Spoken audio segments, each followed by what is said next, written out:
వెళ్ళాలి అని తెలుసు, కానీ వెళ్ళడం మాత్రం కష్టంగా ఉంది. అను మ్యారేజ్కి 10 days హాలిడేస్ తీసుకున్నా. మేబీ అను కూడా ఎన్ని డేస్ హాలిడేస్ తీసుకోలేదేమో. అప్పుడే వెళ్ళడం మా డాడీకి కూడా ఇష్టం లేదు. సో నేను డ్రాప్ చేయను, నువ్వే వెళ్ళు అని చెప్పి అన్నాడు. బట్ లాస్ట్కి ఆయనే వచ్చి డ్రాప్ చేశాడు అనుకోండి.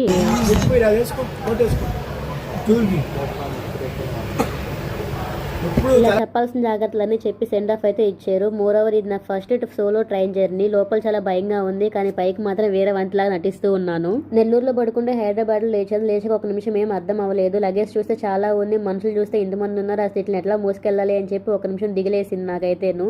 అమ్మో ఇంకొకరు వచ్చుంటే బాగుండు కదా మనతో పాటు, సోలోగా రాకుండా అనిపించింది.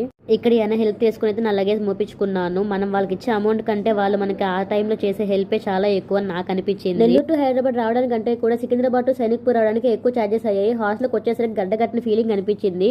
మొత్తానికి నా సోలో ట్రైన్ జర్నీ కంప్లీట్ చేసేసుకున్నాను. ఇన్ని డేస్ నాకు ట్రైన్ అంటే ఒక ఫెయిర్ ఉండేది, ఈ రోజు అది పోయింది. అంతే ఈ వీడియో. Bye bye.